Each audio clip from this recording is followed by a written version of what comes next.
People of the world, rise up for a minute and awaken yourselves and ask yourselves, have I done everything I could? For my children, grandchildren, and great-grandchildren, so that they never forget and always remember. On behalf of the New Jersey Commission on Holocaust Education, as the Executive Director of the Commission, I would like to welcome and congratulate all the award winners of this year's 14th annual Prakhin International Literary Foundation Awards on the truth about the Holocaust and Stalinist repression. The work that the Foundation has done over the past 14 years to have students made aware of the Holocaust and Stalinist repression is so important today as it was when these events took place. It is my hope that all of you will take what you have learned and make this a better place for everyone to live. Be safe, and thank you for the opportunity to be a part of this exceptional program.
Good evening, everybody.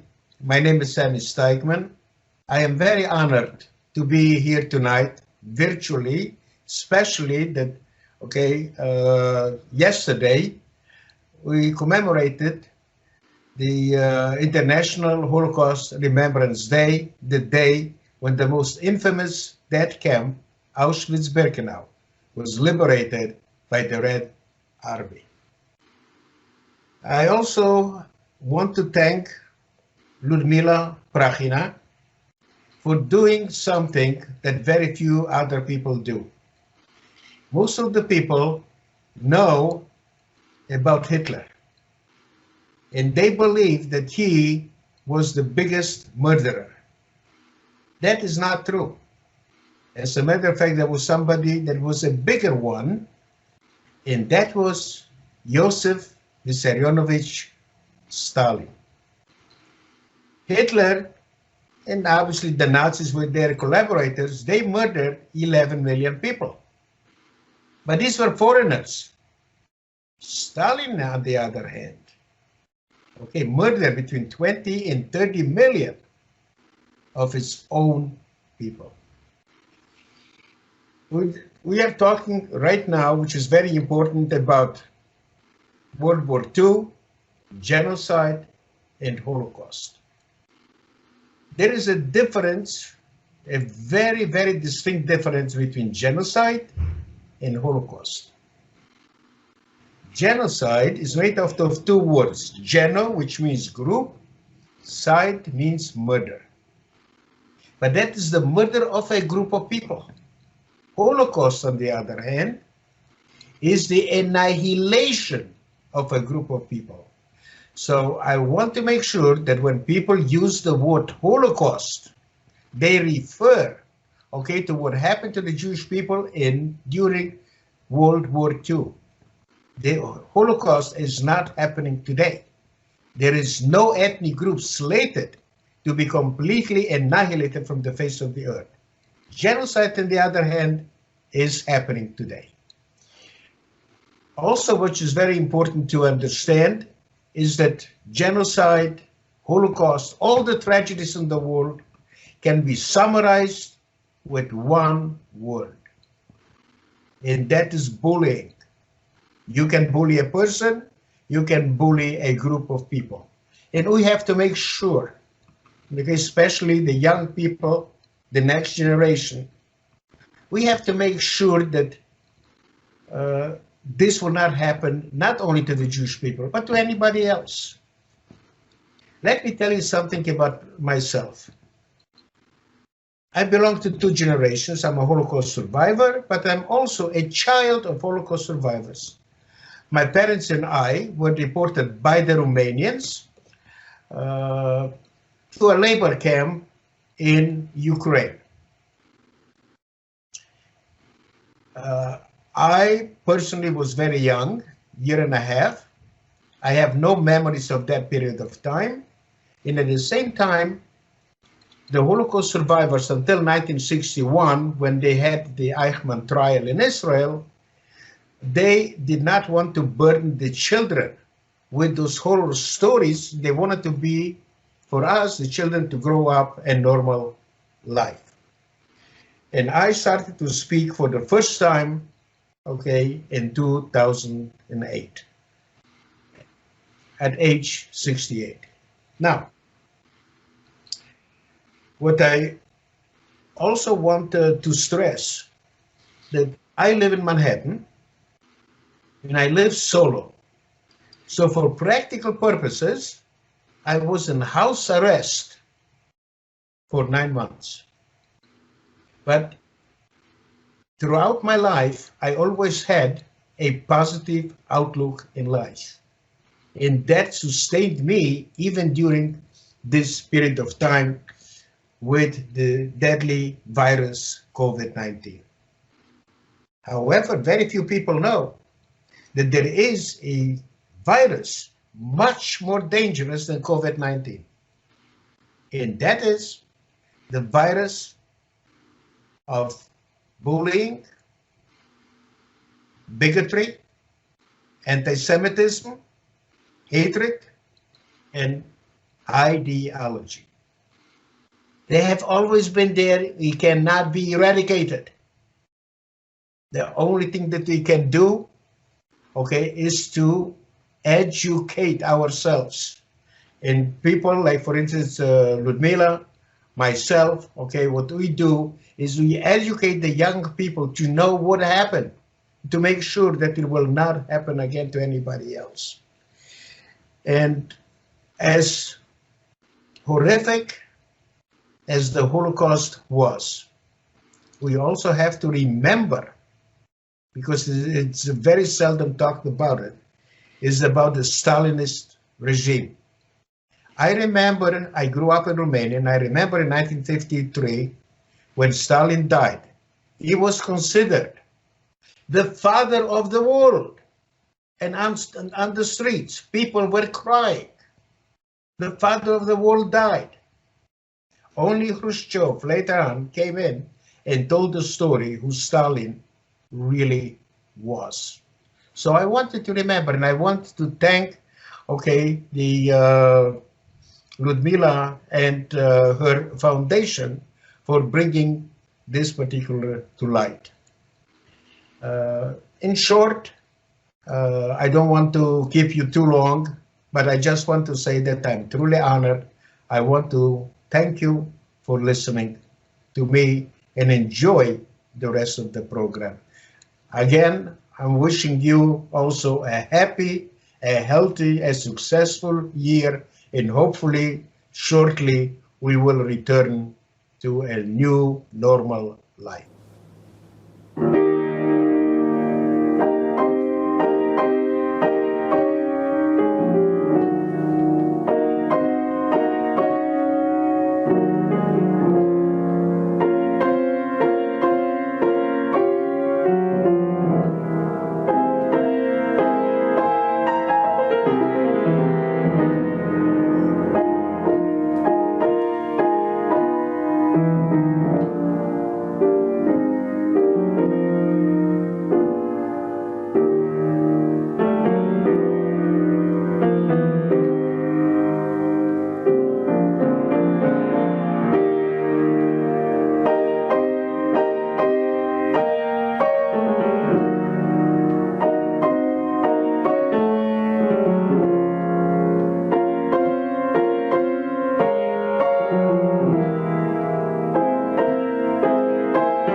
Without any agenda or personal benefit is godly.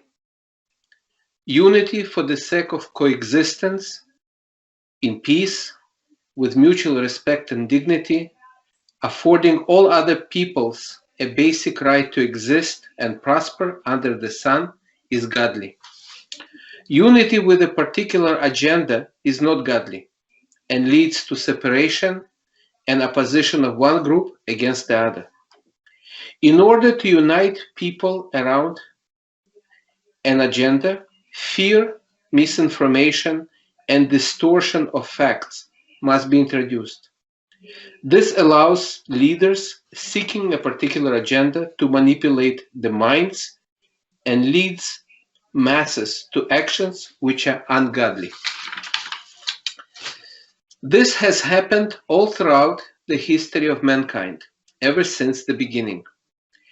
We are gathered here today to commemorate the Holocaust Day and events that took place more than 80 years ago.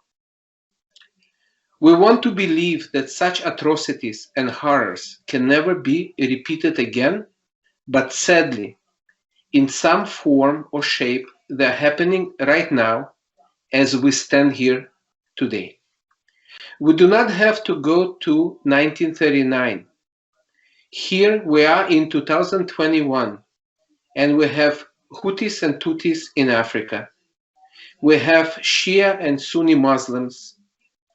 We have Armenia and Azerbaijan, Russia and Ukraine, just to name a few hotspots in our world today. Or better yet, let's re-examine the events in the US during 2020 elections. Driven by political agendas, both sides used misinformation and fear of future outcomes to manipulate people to choose sides and elect one or the other candidate. It does not matter what political side you're on. There was no shame for distortions of information and no sense of responsibility among media outlets, which today are sophisticated and powerful more than ever. Instantaneously, old racial tensions rose to level of hatred and animosity. Individuals who coexisted peacefully for years, lived and worked together, all of a sudden felt differently about each other. Acts of violence took place, and few lives were lost in vain. Each such life lost is more than we can bear or accept. The ideas behind such chaos were the same today as it was then. Therefore, our gathering today is not just about the Holocaust and events which happened over 80 years ago. Today is about a lesson that humanity should finally accomplish and implement. We should finally start to recognize the voice of evil within. We should learn its rhetoric and appeal. We should begin to identify it on the reported news on the TV and internet. And we should learn how to fight it within ourselves, within our circle of friends, within our locality, country, and the world at large. It is not just about commemorating the Holocaust, but rather about what we should see and do to better our lives today. I want to conclude with the following thought. At a time when some exclude Holocaust studies from school curriculums, and others even dare to proclaim that it has never happened altogether, and hence give validity and free hand to the chaos. Events like this and the work of the Prakhin Foundation and Lyudmila Prakhina in particular are so important today and are relevant as never before. Thank you.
Okay, my name is Fran Malkin.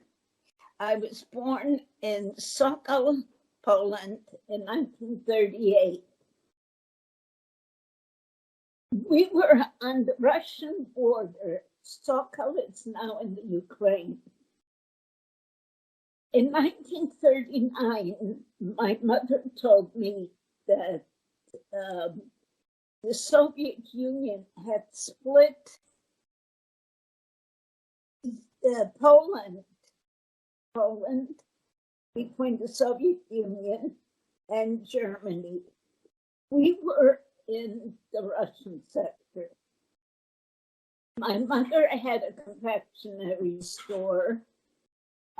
Both my parents worked there, and she came from a family that was comfortable. Her father was in the cattle business. They had a decent life. And when the Russians came in, when the communists came in, they took everything away from them. She had nothing left. They had to bring strangers into their house. They didn't have any work. I was a baby. And so this is how their life was from 1941. In 1941, Hitler and Stalin split their agreement, and the Germans came into our town. When the Germans came into our town, I was 2 years old. The first thing they did was they had all the able-bodied men between 16 and 60 come to the town square, and they said they were going to take them to work. Now, since my father didn't have any work and things were, their life had been destroyed by the communists, so he went out. They picked 400 Jewish males, and they said they were going to take them to work for labor. Nobody ever saw them after that. At the end of the war, we found out they were taken to an old brick factory on the outskirts of town. They were made to dig their own graves, and 400 Jewish men were shot and murdered. I don't remember my father. I was 2 years old. What my mother told me is before he went out, he picked me up, he hugged me, kissed me, he cried, he wept. Maybe he had a premonition what was coming. My first memories are when I was about 3.5 years old. There was a ghetto created in our town, and the ghettos were areas, a few square blocks, enclosed by barbed wire, and all the Jews were forced to go into this area. Now, the main reason they did this, so now all the Jews were in one place, and they didn't have to run around to look for them, so they were all in the ghetto. This was done all over Europe. I had read they had like 40,000 ghettos. There was a train that ran in our town from the ghetto to a place called Belzec. Belzec is not well known.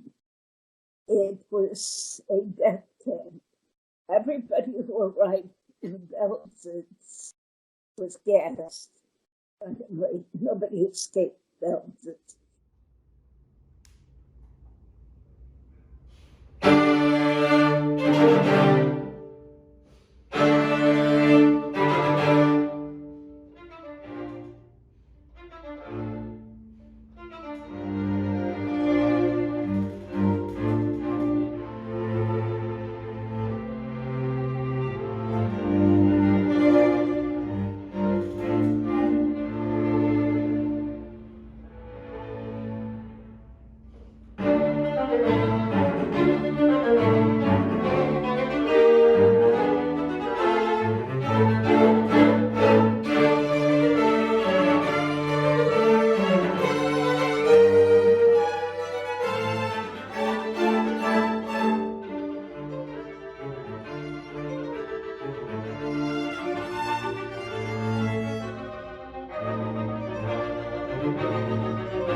Youth throughout the world likes to make jokes using popular symbols of the past.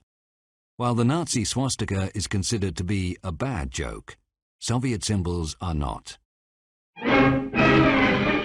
Communism, after all, was not Nazism. It was about equality and harmony.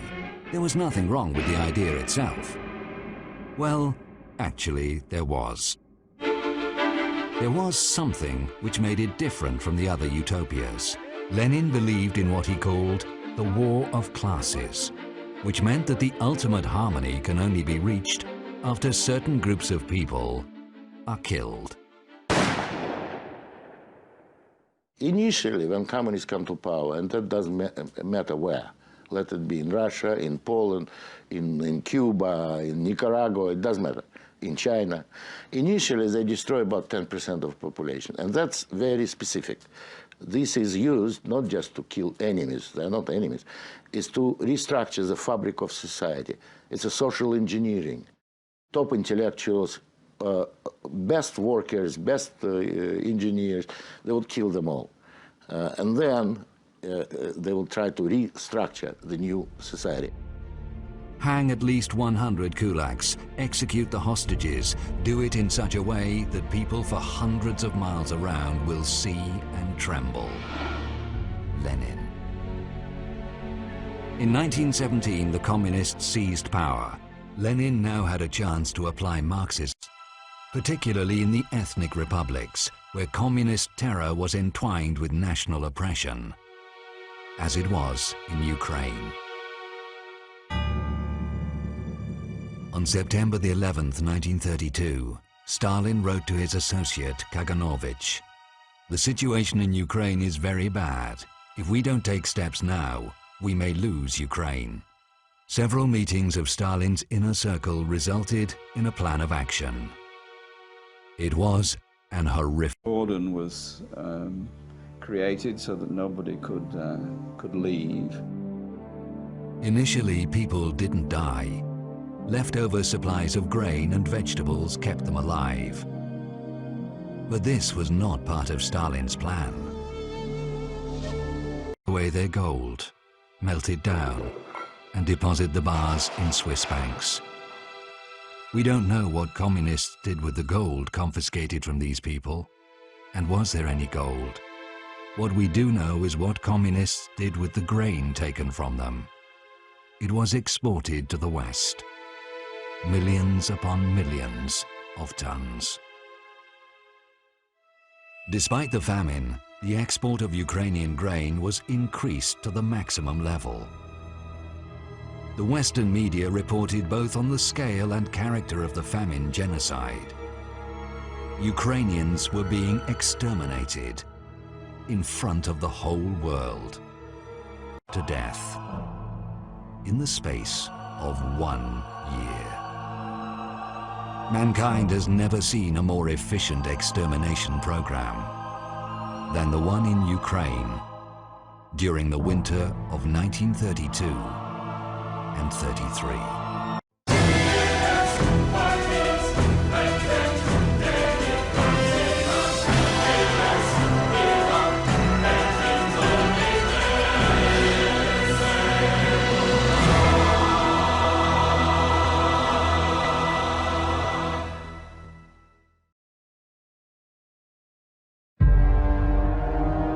Soviet society was the first communist society on Earth. It was a huge social experiment. The agonizing death of 7 million Ukrainians had a wider meaning. In the distorted vision, be possible. The birth of the new man was the ultimate aim of Marxism, breeding a new evolutionary form of human being who will think, look, and act differently. But communists were not alone in this endeavor.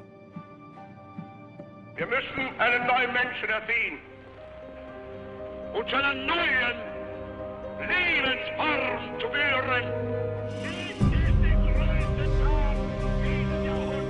Hitler's National Socialism was also about creating a new man.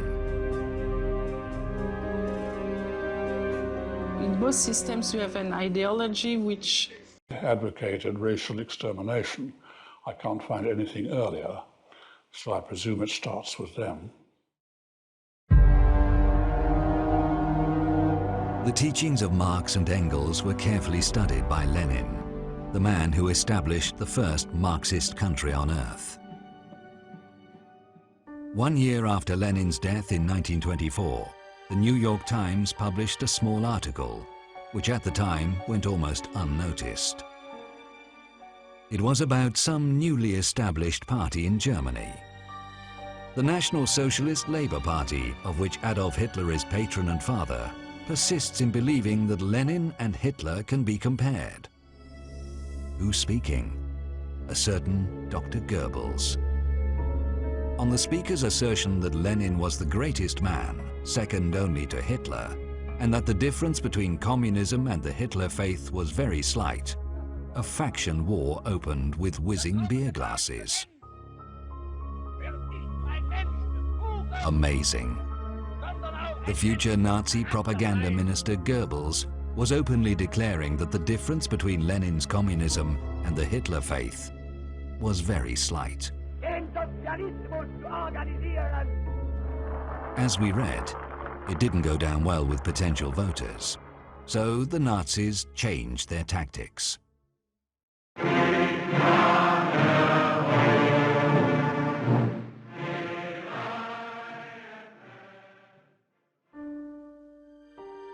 Their early campaign posters quietly disappeared. They never again publicly stressed their resemblance to communists. In the inner circle, however, the Nazis and Hitler were more outspoken. Hitler often said that he had learnt a great deal from Marxism, from reading Marx, I mean. The whole of National Socialism is based upon it, he said, meaning doctrinally based.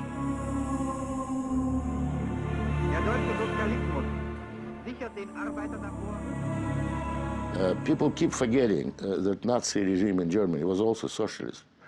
It was, they officially were called National Socialist Workers' Party. So it's a branch of socialism. The Soviets were international socialists, and those were in Germany national socialists. So it's the same thing in reality, only slightly different interpretation.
Hitler's distorted vision of the world began to take a real shape.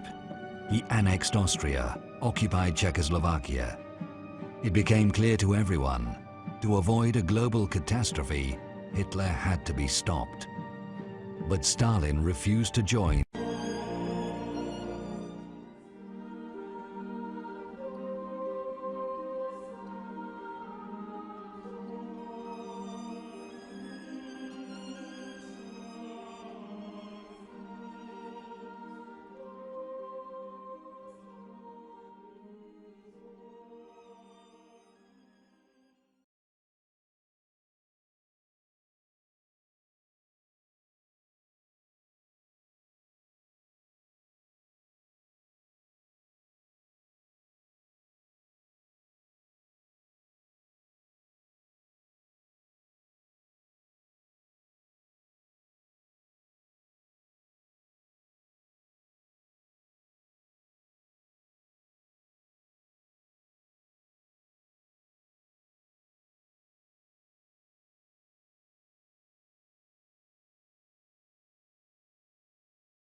Prakhin International Literary Foundation developed a curriculum guide for educators. The name of it, Stalinist Genocide and Mass Murder. Some of the darkest pages of the world history in the 20th century were marked by suppressive regimes of the Soviet Union and Nazi Germany. Stalin and Hitler were masterminds of mass persecution, suppression, and murder. While they were quite mediocre as children, young adults, and even mature grown-ups, how did they become such evil leaders, tyrants, and ruthless, cruel, and cold-blooded murderers? Was it inherited genes? Was it the circumstances of their development? Or was it the population's ignorance of evident science that led to electing people like them to positions of power? Will a person we elect truly devote their life to the prosperity of the community, the city, the state, or the country? Or his or her eventual goal is unlimited power, and after getting it, they will rule as they wish. And unfortunately for those who gave them an opportunity to actually usurp this power, it will not be what the people wanted and expected. Leon Trotsky labeled Stalin as an outstanding mediocrity. Was he? Yes, he was a bad writer and couldn't speak well at all. Yes, he lacked formal education. He didn't finish even seminary. But education doesn't make people smart. And Stalin was very smart, an evil way. In addition, he had a phenomenal memory, and he was very well organized. What did he use these qualities for? He created Stalin propaganda, portraying him as the greatest leader of all times and of all the people. He put himself on the top of a gigantic bureaucratic machine governing the largest state on the planet. He exterminated his opponents and brought the country to economic disaster and to destruction during World War II. Stalin, with his paranoid suspiciousness, created a society of total suspicion and fear. Anyone could have been accused and prosecuted for sabotage or for being a spy or for saying something against the Communist Party. Regions competed to reveal so-called enemies of the people, and those accused, without any proof of course, were tortured, and under unbearable torture many of them admitted being enemies, or even worse, being members of the so-called enemy cell. Then they revealed names of other members, and their confession led to new arrests, and so on. Some were killed right away. Some were sent to numerous concentration camps to die of starvation or by their inability to cope with very hard slave work. And very often their torturers became next cycle victims. Many sources point to dozens of millions killed, up to 43 million. People shouldn't forget Stalin's crimes and shouldn't forgive nor justify him. But first and foremost, they must know the way he came to power and the truth about his genocide and mass murder. That's why Prakhin International Literary Foundation developed this curriculum guide.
Good evening.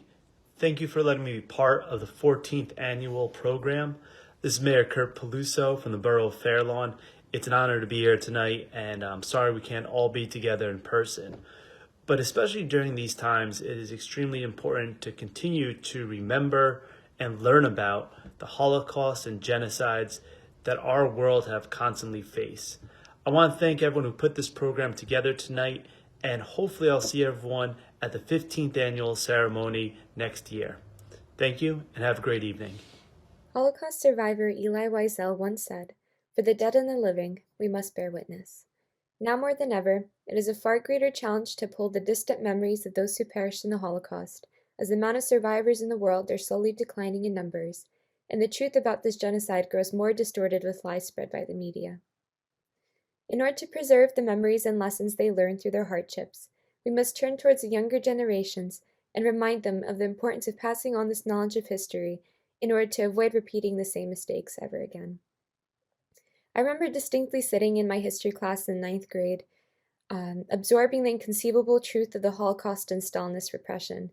I used to come home every day with an immense feeling of grief for all those who perished before us, and a sense of urgency to take some sort of action, to ignite some sort of fire in the world, and shine light on a truth that has been darkened with time. Working the Prakhin International Literary Foundation allowed me to pursue this goal of keeping the memories of our ancestors alive for future generations, and to uphold the world's unspoken promise to never forget the atrocities before us. I am beyond grateful to be able to be a part of this award ceremony and continue to stand with my fellow peers in a fight to prevent all the wrongs from presenting themselves ever again. That being said, we are so pleased to see all you wonderful guests and participants join us today, despite all the challenges that surround us in the world that would have made such an assembly unlikely. However, much like time and time again, we have all learned that people are resilient and are ready to pursue what they are passionate about. Thank you for joining us today and taking part in keeping the past alive, no matter how painful or unimaginable these experiences were, because by doing so, society is able to take the most promising step towards a future free of hatred and ignorance. May we all never forget, and by remembering the stories of the souls that suffered in the Holocaust and Stalinist repression, may we never take a single day in our lives for granted. I would like to leave you all with a poem that Charlotte Delbo wrote after her own experience in the Holocaust. She wrote, "You who are passing by, I beg you, do something, learn a dance step, something to justify your existence, something that gives you the right to be dressed in your skin and your body hair. Learn to walk and to laugh, because it would be too senseless, after all, for so many to have died while you live, doing nothing with your life." Thank you. Good evening. On behalf of the New Jersey Council for the Social Studies, I want to thank each of you for taking the time to research and reflect on the horrific events in world history regarding repression, genocide, and the Holocaust. The New Jersey Council for the Social Studies was organized in 1962, during a time in our country when people were fighting for their civil rights, the right to vote, the right to an education, their right to fair housing, their right to travel. But they were also fighting for their dreams. The New Jersey Council is located at Rutgers University, and our membership includes over 1,200 social studies teachers in New Jersey schools. As you know, the United States of America is currently experiencing a very challenging period in our history, which makes your study of human rights and racial justice of critical importance to both you and everyone in our communities. I wish I could tell you that the lessons of privilege and segregation, loyalty to one's party, making secret decisions behind closed doors, false news reports and lies, violence were all things in the past. But unfortunately, the attacks on people for their religion, social class, ethnicity, and race continue in the world and are present in the United States, in parts of New Jersey, and in many local communities. Perhaps you have heard of Isabella Wilkerson and her book, Caste. Let me share with you a sentence from her book. "Empathy is commonly viewed as putting yourself in someone else's shoes and imagining how you would feel. That would be seen as a start, but there is little more than role-playing, and it is not enough in the ruptured world we live in. Page 386. You know, studying about these terrible events in a history class is just not enough. The lessons you learn in history must be transferred into our actions. Together we must engage in making our schools and our communities and places where we work to be places of acceptance, equality, and love for each other. In fact, Mrs. Wilkerson concludes in her book with what she describes as a prayer to honor the natural rights of life, liberty, and the pursuit of happiness for everyone with these words. Every spiritual tradition says, love your neighbor as yourself, not tolerate them. Page 387. Important words that touched my heart, and I hope they also touch your heart and translate into actions. So I want to congratulate you on your accomplishment, but perhaps even just as important, I want to say thank you for your voice and making a difference in your community. I know that your voice will shift the air and lift the winds that can destroy the ugliness of racism, sexism, and prejudice by showing us what hope is and the presence of love. So again, congratulations, and make a difference in our world. You are our hope. Hi, I'm Maxine Swinton, and I'm going to be singing Superstition because there's a lot of misinformation going around, and we need to make sure that we don't trust all of it.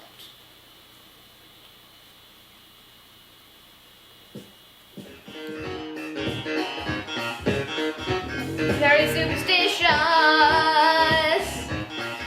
writings on the wall. Very superstitious, ladders stop to fall.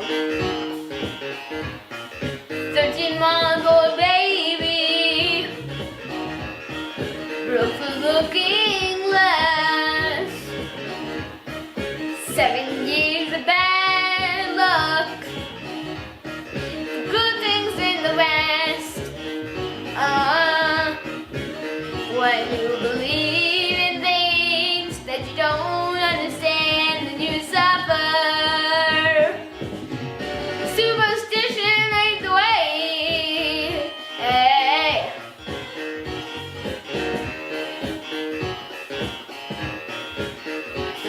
Very superstitious. Wash your face and hands. Rid me of the problem. Do all that you can. Keep me in a daydream. Keep me going strong. You don't want to save me. Sight is my song. When you believe in things that you don't understand, then you suffer. Superstition ain't the way. Hey.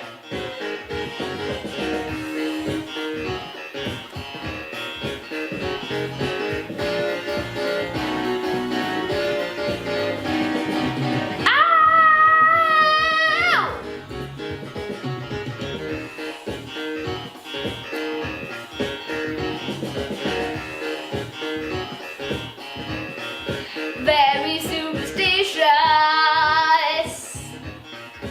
nothing more to say. Very superstitious, way. 13-month-old baby, broke the looking glass. 7 years of bad luck, good things in the past. When you believe in things but you don't understand, then you suffer. Superstition ain't the way.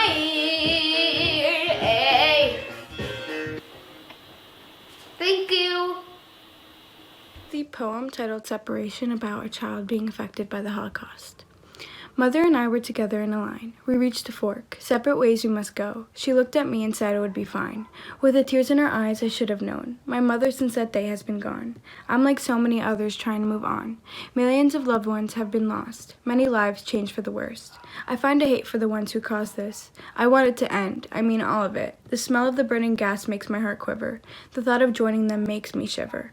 I feel the pain in my chest while I slave away. No one will see it. I cannot show it. I must carry on for my mother each day. If I do, she would be proud. I just know it. Hi, I'm Alexis Swinton, and I'll be singing Bridge Over Troubled Water by Simon and Garfunkel. This song is about having your best friend there, someone that's always there for you all the time, and I think that's something extremely important.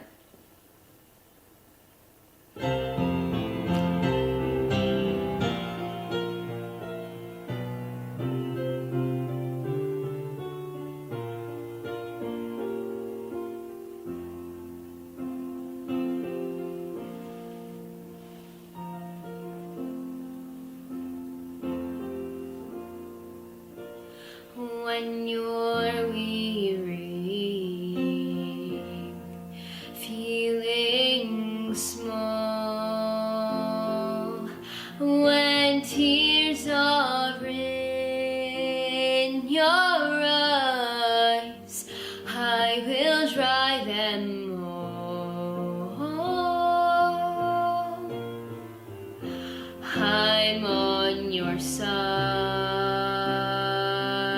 Oh, when times get rough and friends just can't be found, like a bridge over troubled water, I will lay me down like a bridge over troubled water. I will lay me down.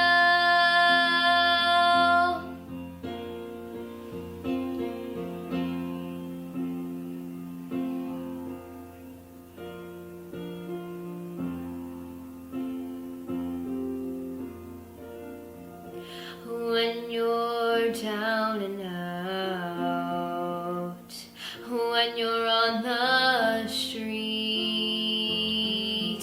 when evening falls so hard, I will comfort you. I'll take your porch. Oh, when darkness comes and pain is all around, like a bridge over troubled water, I will lay me down like a bridge over troubled water. I will lay me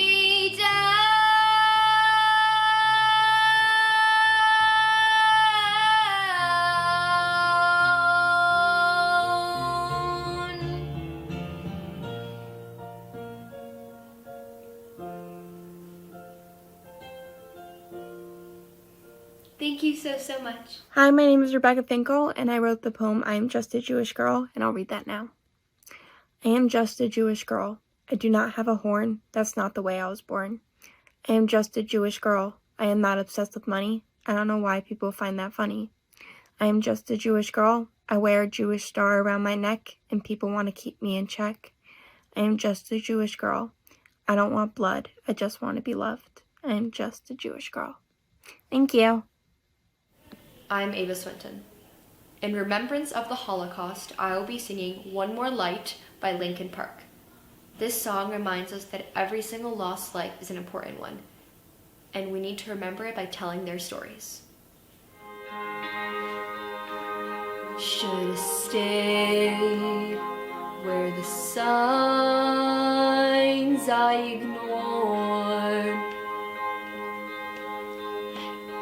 Can I help you not to hurt anymore?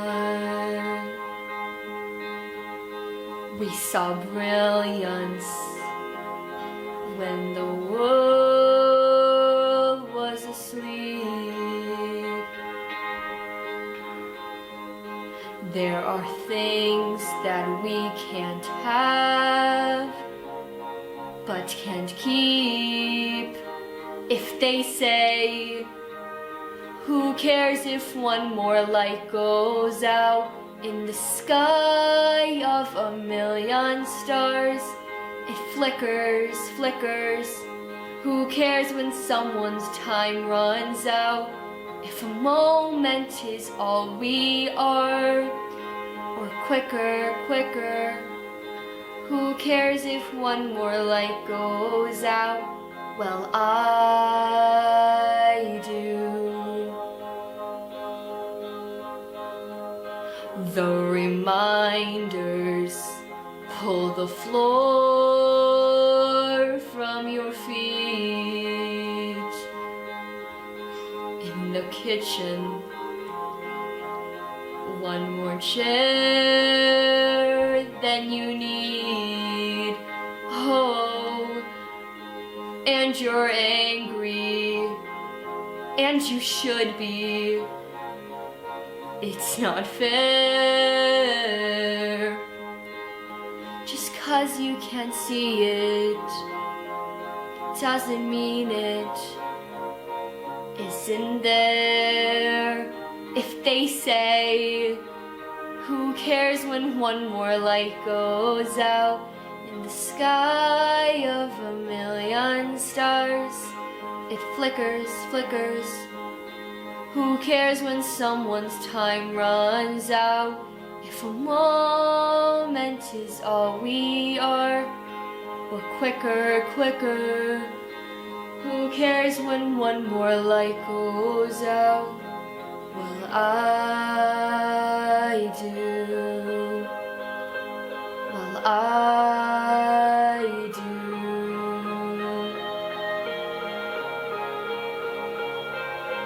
I'm going to introduce Natalia Prakhin, who's going to say a few words that are very important for all of our guests here. So I'm going to welcome her right here for the award ceremony. Please, Natalia, come right here. Make sure I'm unmuted. Yes, go for it.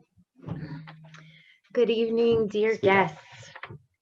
14 years ago, we dedicated our mission to Young Generation Always Remembers, and every year we follow this mission. Many young people have grown up as participants throughout each year's presentation. Thank you to the parents and the teachers who help us educate our children and grandchildren to remember the history and the people who gave their lives so others have a better life in the future. Now, in schools, teachers and students study the very important history of the truth about the Holocaust and Stalinist repression, based on the Holocaust education curriculum of Holocaust and Genocide and Stalin and his repressive regime, created by the Prakhin Foundation in conjunction with the New Jersey Commission on Holocaust Education. This knowledge has inspired students to produce outstanding art, prose, and poetry. We appreciate all of you who have participated in this project. In the previous 13 years, we received more than 200 submissions from the New Jersey schools. This was a very difficult year for students and teachers due to new and unique challenges faced by our school systems. We appreciate that Fairlawn High School, under Henry Van Coy, has inspired their students to send poems, issues, and posters. We have outstanding groups of talented youth participating and sharing their expression of this era in history through music. We ask the students, their parents, and educators to send us forms from their schools to receive extra credits or volunteer hours for high school and college. For more information, you can contact Ludmila Prakhina, the president of the organization, at Ludmila Prakhina at msn.com. And I just got word that it is also in the chat, the phone number as well, and I will read it out to you, 201-741-0833. And again, you can find this in the chat. We are hopeful that we will get to meet in person for the 15th award ceremony in January of 2022 at the Educators Hall in Bergen Community College. Stay safe and healthy, dear friends. So Ludmila is going to say a couple of words here to end this event for us. Thank you very, very much for coming and participate in our event. I love you so much, everybody. Thank you. See you again next January 2022. Before we let go, I just want to once again say that Ludmila is the hardest worker I know. She's been trying so hard. She got very nervous. This is something we've never experienced, trying to do a Zoom, and we are so thankful to Dimitry and Sophia for helping out, and all the participants, and Natalia, and but mostly for this amazing lady that makes it all possible. Thank you so much, everybody. And next year, we're doing this big. We'll do concerts, we'll do whatever you want there, but we'll do it together, most importantly. And we're going to do the tikva or not? Yes, so we're going to do the tikva. So I guess I'll do that. And we'll all stand up for the tikva, if you don't mind. And we'll end it with that one. Kolot balevav penima nefesh Yehudi homiya ulfate mizrach kadima ayin lezion tzofia od lo avda tikvatenu התקווה בת שנות 2000 להיות עם חופשי בארצנו ארץ ציון ירושלים להיות עם חופשי בארצנו ארץ ציון Yerushalayim. Spokojnej noche, Laila Tov, Bonasera, good night. Thank you very much for coming. Thank you very, very much. Thank you. Till next time. I love you. Thank you, Ludmila. Thank you. Thank you. Thank you, everyone. Hello. Cute baby, Sophia. No, they can't hear us. Nice to see. Thank you for the amazing Swinton family. Thank you very much. Oh, No, they can't hear us. The Swinton family is awesome. I love you guys. You guys rule. Can you hear us? Yeah. Bye. Bye. Thank you. Bye, everybody. I love you. Hi, Mom.